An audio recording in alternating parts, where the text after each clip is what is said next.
If you thought your country was 3 to 6 months away from a violent collapse, how would you prepare? Story 1. Cardio. Legit, something that is crazy overlooked is how physically demanding fighting is. Even just running around, you can have all the guns and bullets and food stockpiled and then get mowed down because you can't run for more than 10 seconds. Go all out and carry a 35-pound pack on your back while you do it for extra realism. Story 2. Instead of obvious prepping, I joined a local hiking group to learn the terrain and made friends with people who have useful skills. My new friend Sarah's a nurse, John's ex-military, and Mike's an expert gardener. Building a community might be more valuable than stockpiling supplies when everything falls apart. Story 3. I've studied German society before and after the Nazi regime. Just before the collapse of their government at the hands of Hitler, a loaf of bread was 2 marks. After it was 100 million marks for the same loaf. Children died in the streets of starvation. Additionally, during the Great Depression, neighbors came together to build and grow gardens to sustain their families. I'd say we all need to learn gardening and food storage. Story 4. My friend group already started the process of apocalypse prepping years ago, where we each figure out our roles. We have carpenters, cooks, construction electricity, farmer livestock experts, gunsmiths, mechanical engineers. We can mill our own powered by solar, stockpile for heating, build shelter, grow and preserve our own food, and be able to defend ourselves or help and protect others willing to chip in. For the record, we're all very leftist, not a conservative in the bunch. We all chipped in on some very good land in a rural area with tons of natural resources. We spend summers working our parcels and helping each other out. It's the commune vibe without it being a cult, also a good party spot. Story 5. This is how you know people really don't believe the US is going to violently fall apart. If people did actually believe the stores would be sold out, there would be mass migration out of the country on a scale never before seen. Story 6. I saw a quote the other day talking about Native Americans, African tribes, and the like who have been chased away, mistreated, marginalized, and killed for centuries, and yet they still smile, light fires, and dance around them. I plan to do some smiling fire dancing. Story 7. I live in nowhere. We have more than enough farms, rivers and hunting space that no one in the community would starve. I have enough ammo to protect my and my neighbors' lands. Generally, I imagine I'd be okay. In reality, I'd probably die pretty fast. So instead, I'd fly to the Philippines and convert all of my cash to pesos. I certainly have more than enough to live comfortably for the next 30 or so years over there. Story 8. It's hard to anticipate if when a collapse of this magnitude would happen. At the same time, given the state of the US, I've been doing a couple of things to reduce uncertainty in a scenario where our logistical systems fail. I live in a blue, no red state where it seems like some nonsense would be likely to go down. I don't think any of this is likely, but preparing for the worst-case scenario with a plan helps me to feel better when I get anxious. I grew up close to the Mormon church, with friends whose parents were preparing for the latter days. Their end times prep always made the most sense to me in terms of preparing for these things. Although I'm not a member, I remember a lot of the prep that my friends' parents did, and I've tried to replicate it in a way that fits my own life. 1. I always have a go bag, my birth certificate, and some assets, gold and cash in a folder that is easy to grab in case we have to flee. I've also been finishing my advanced degree. I also keep my pets' medical records nearby. I also have some leftover gabapentin for my pets so we'd be able to drive out of the US if needed. I always keep my car full of gas. I travel with a taser for self-defense. I also kept my out-of-state ID up to date in case it becomes difficult to leave my state. My passport is up to date too. I keep ample supplies if we get trapped in our house. We have enough canned goods in my basement to last a year. We also have a crank radio, and bidets on each of the toilets. I also keep a garden as a hobby in the summers, which would be helpful for food. I also have been building out my wine collection because if we end up in a violent collapse, I might as well have an amazing wine selection. 3. I've spent the past 2 years stocking up on my meds by taking a little less than I need and refilling sooner than I need to. At this point, I could make it for the next 3 years in case they become a little harder to come by. There have been recent efforts to restrict access to the meds I use, so I'm grateful that I started stockpiling when I did. 4. I volunteer for the board strategy teams for social causes that I care about. That way I get to know people within my community who have similar views and priorities. I also host friendship office hours, where my friends can come over and hang out, play games, and drink coffee or wine every Sunday. This was pretty directly based off family nights for my LDS friends, but I found it to be a helpful way to build community and hang out without spending a lot of money. I've also been trying to find a church that fits with my worldview and lifestyle because community is helpful when the world is scary. 5. I keep a stockpile of morning after pills. I have an IUD, my vaccinations are up to date. I have a surplus of anti-anxiety meds for my pets if things got scary. I got a bunch of medical treatments that I'd been putting off last year, so my healthcare is all up to date. I also always get a flu shot. 6. I've gotten into the best shape of my life. I lift weights and am confident about my ability to run long distances and lift heavy objects. Story 9. I kinda hate to say this, but the people that have been prepping for years would be the most prepared. They've seen this coming and have set up for it. In WA State, I lived near people that built their home underground, full electric solar systems and such. I dated a girl when I was 18 and her dad was always filling his used soda bottles with filtered water and beans and rice and storing them under his home. Things like that, but anyone who knows those things in desperate situations are going to come to them for help when hits the fan. Or if, I live in Bakersfield, California. It will be chaos if society collapses here. I worry about that. Story 10. If I were an American, especially one left of MAGA, I would be arming the up. Nothing makes Republicans want gun control more than non-Republicans arming themselves. Story 11. I think many people can relate to this honestly. I'm not really preparing. The biggest difference between me and my family is that I recognize stores might not always be fully stocked, so I tend to keep a little extra on hand. Meanwhile, my dad waits until things like milk or juice run out before making a store run. Beyond that, I'm not doing much. I could learn skills to be more self-sufficient, but I haven't. I'm just hoping that if a collapse happens, it won't be too severe or too sudden. Story 12. ID leave. We didn't alienate all our neighbors and closest allies, so I can cross a few borders with nothing more than an ID and can stay there for as long as I want. Story 13. I don't see a catalyst for a fall in 6 months unless it's flu. It takes a lot for comfortable people to revolt. I can see 2 to 3 years and an irreversible long-term consequences, but with the current propaganda machine, I don't see a real turning point happening this year. Story 14. From Venezuela. It happened. 2013. I started saving in foreign currency USD Euro, sold my properties while still had value, renewed documentation passport, IDs, credit cards, sold vehicles, worked on apostille for my credentials, diplomas, certifications, spent on the basic stuff to survive to get ready to leave, started networking with friends abroad to see my options, made my mind and hopped on a bus to the border. Story 15. 3 to 6 months is too close if that's really the case, but reality is if it was 3 to 6 months away from collapse you would have already had a lot of market failures and daily changes that would inhibit you from being able to sufficiently prepare. Realistically figure out what type of survival you want: refugee, institutional loyalist, looter, scrapper, etc. There is a reason people leave areas after war and failure, but it isn't a guarantee even if you make it out. Realistically, you'd have more time than you'd expect. Many people have been worried and prepping for decades after discovering one event that they thought would come very quickly. Story 16. Yesterday I sat down and had horrific diarrhea for like 10 minutes. My butthole was soggy bologna by the time I was finished with it. I stand up, flush, and my toilet doesn't flush. Well, before I do anything with the toilet I wanted to wash my hands. I finish up washing my hands and am like, might as well brush my teeth. I start to brush my teeth and as I'm brushing my tongue, what do you know, I hit my gag reflex. This happens occasionally, not a big deal. But what has never happened before is, I instantly filled my mouth with throw up.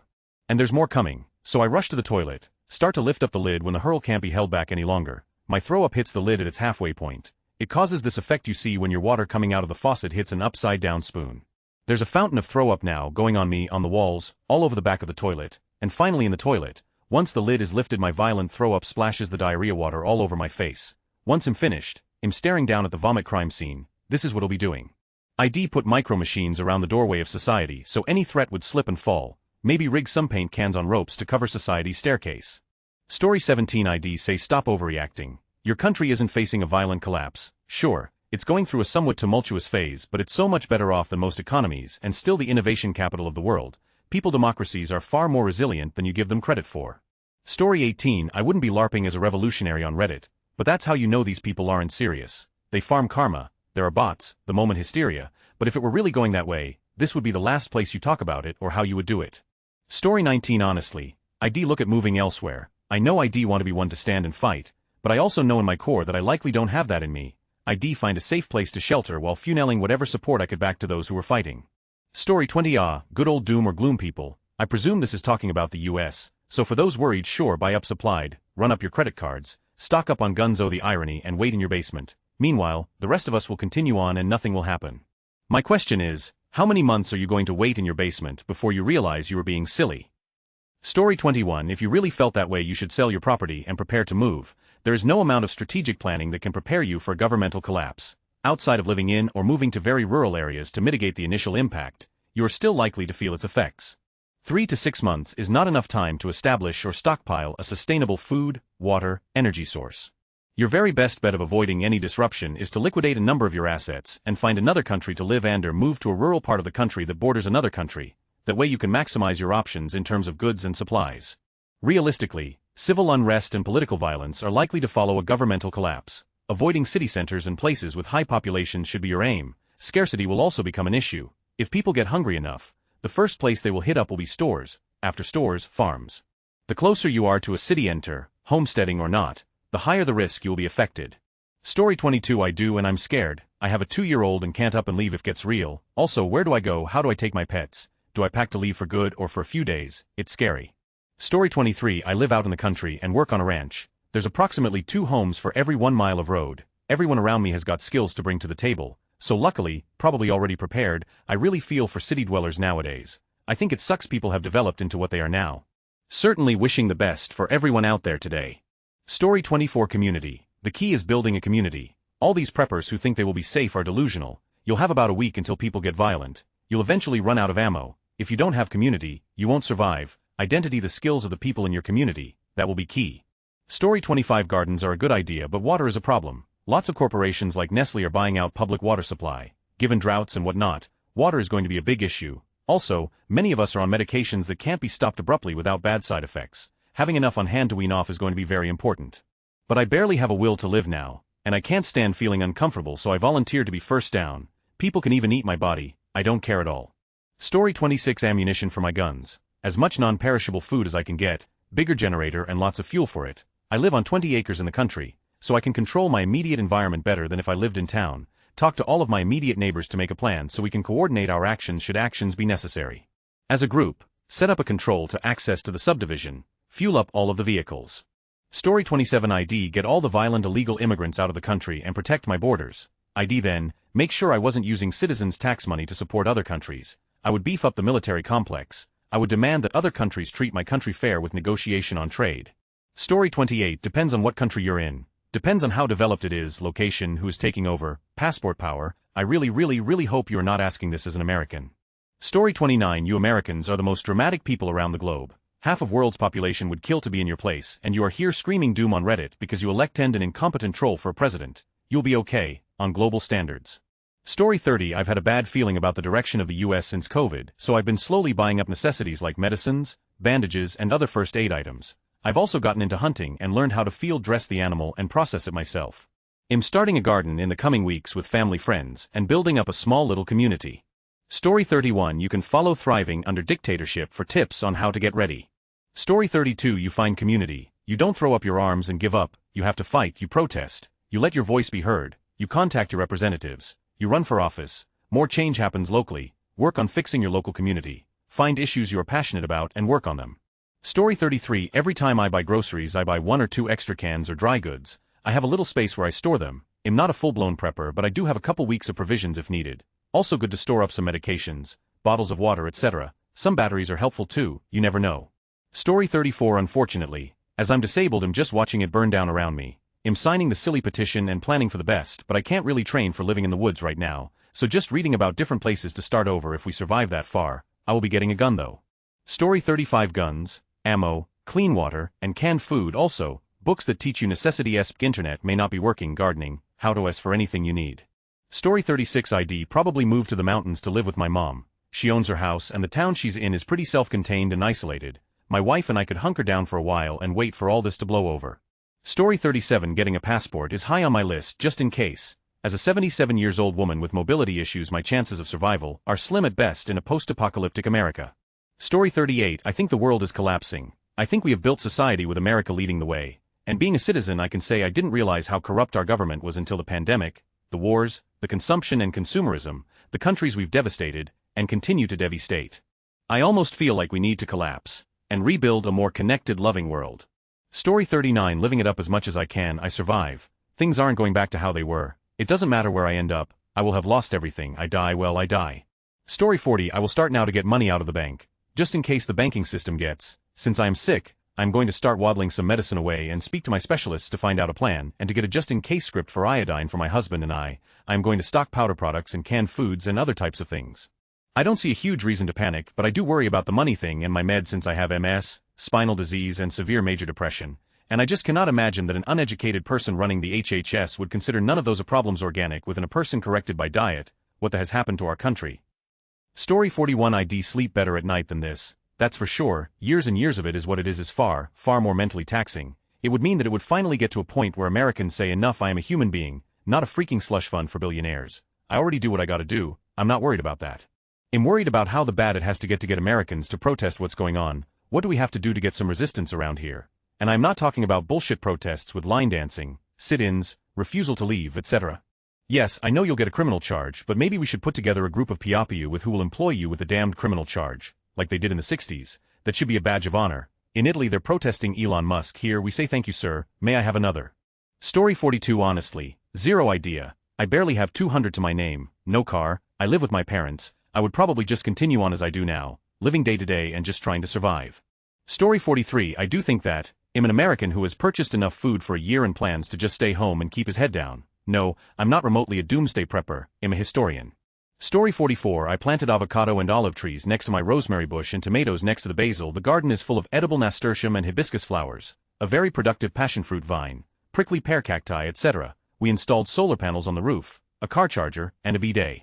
I keep enough non-perishables and jugs of filtered water on hand to last for a few weeks. I talk to my neighbors, keep a fully stocked bar, standard emergency prep for earthquake country, plus things that will make me happy whether supply chains collapse or not. I think I have a silver bar for my grandpa in my studio somewhere, and a crossbow in the garage, but I'm an insulin-dependent type 1 diabetic. If the power grid goes down, I've got about 8 weeks before the insulin all goes bad and I die. Sue, guess IDC if Mexico will have me. Story 45 Let's be honest here. I would buy a shotgun and one slug shell at it. If you could please stop reporting this comment to a suicide prevention bot, that'd be nice. Story 46 Stock up on water and food. The most important part is being able to stay at home for a longer period of time so you can stay away from turmoil happening outdoors and not relying on supermarkets being stocked up, then hope it's over in a few weeks. If it looks like a full-scale civil war is breaking out, just leave everything behind and get on the first airplane or try to leave by car together with some supplies.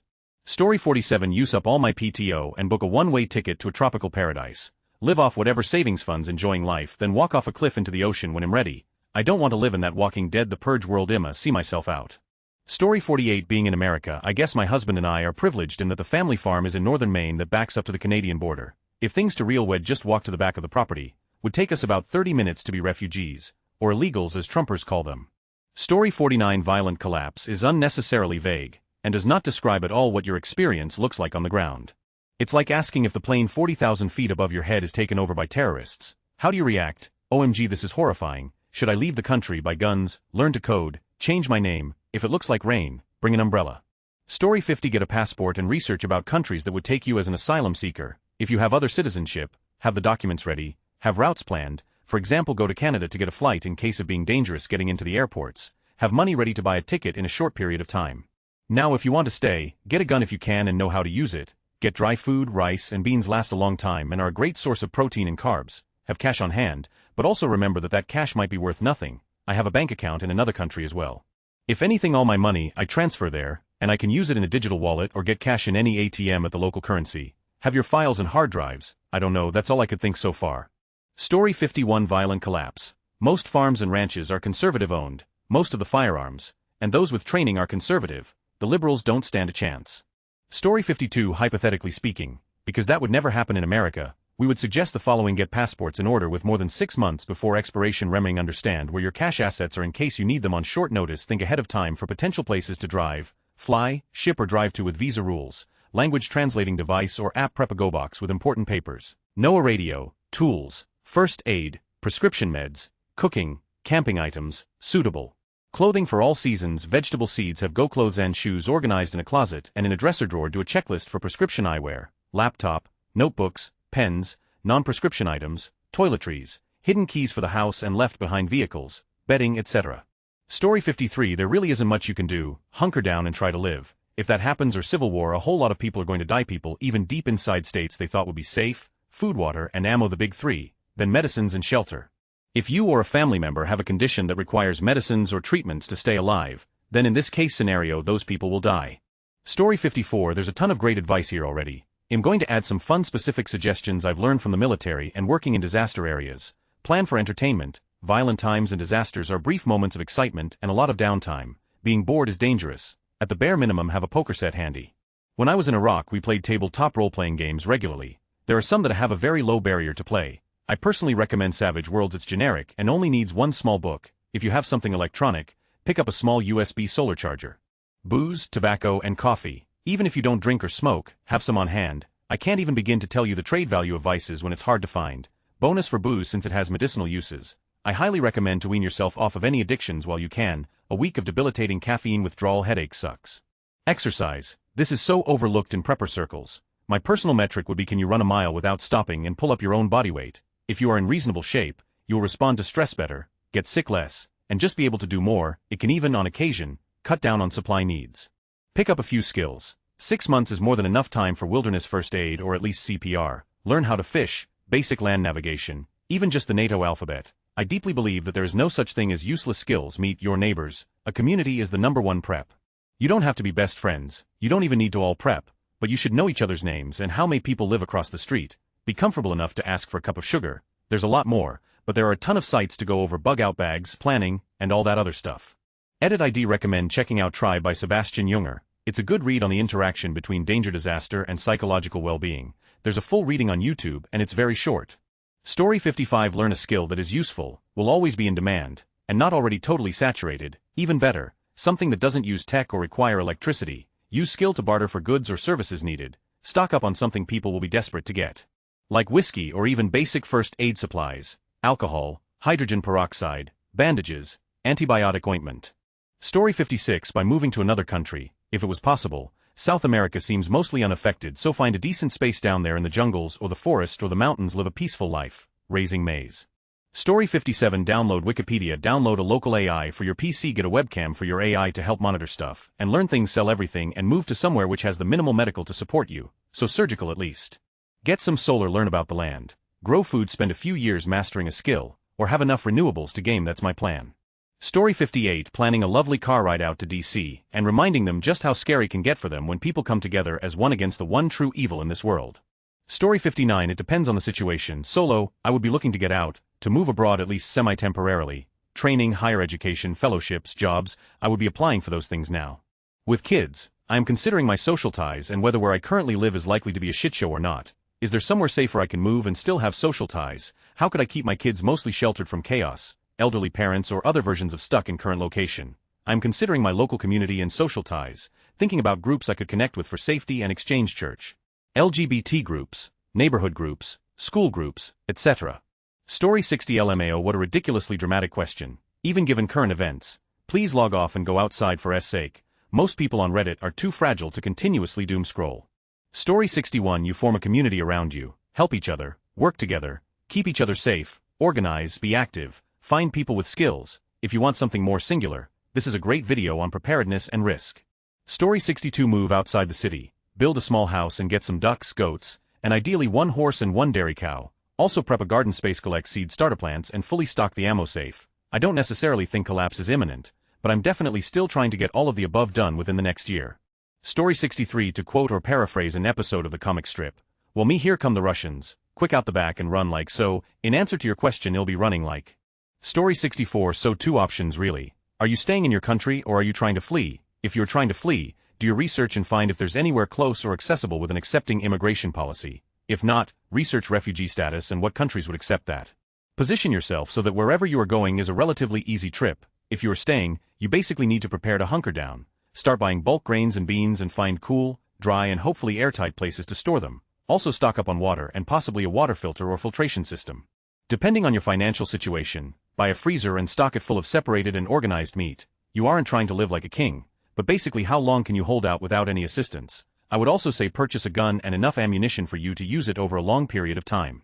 The gun should be able to function as a hunting tool as well, so don't worry about getting a handgun. Then you should also start stocking up on seeds for a home garden. You want hardy plants that are self-propagating, think potatoes or zucchini or something like that. Finally, buy a couple books on gardening, canning, preserving, foraging, hunting, survival, etc. No single book can cover everything, so you will need a few guides to get you through. Make sure it's appropriate for your gardening zone and regional hunting. Tropical survival guides won't do much good in Alaska. That's what would do if I thought I had about 6 months of lead out to a collapse of normal society around you. Story 65 I'm type 1 diabetic. If society collapses, I've got the insulin I have on hand and would be unlikely to find more in time. ID make sure my family is set up to survive, then get ready for the long nap. Story 66 Tens of millions of people will die in the years to come. Climate or human conflict is still conflict, and we're just a blip, a blink of the eye in human history. But only we are going to live through this timeline period just like countless past others. In 100 years we'll be the historical archive. Maybe the greatest war in terms of suffering in human existence. It's possible, it's eventual. We would hope we would learn, if we come out on the other side, to not repeat the mistakes of the past. But we already know how it turns out: slow, small progress and regression. It's sad really, being human, too complex, too beautiful, too ugly.